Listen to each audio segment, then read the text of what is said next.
খাওয়া দাওয়া করে নিচ্ছি, যেহেতু দাদা ওরা এসেছে 3:30-র সময়, আর 4টা বেজে গেছে। তাড়াহুড়ো করে খেয়ে দিয়ে মায়ের এখানে চলে এসেছি, যেহেতু এই পুরো দিনের মধ্যে এই 1 ঘন্টাই মায়ের সাথে কথা বলতে পারবো। আর মায়ের রুম থেকে এই যে ব্যালকনিটা অনেক সুন্দর, আমার খুব ভালো লেগেছে এই জায়গাটাকে দেখে।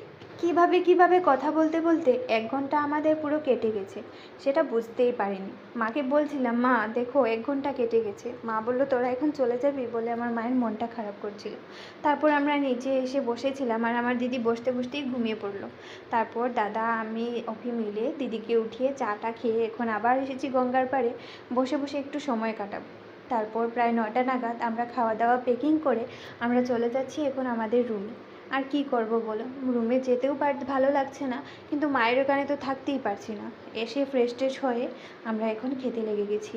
আমি আর অভি খাচ্ছি পরোটা আর তড়কা, আর দিদি ওরা খাচ্ছে ওই কি একটা রুমালি রুটি না বলে, আর ওইটা আর আলুর দম।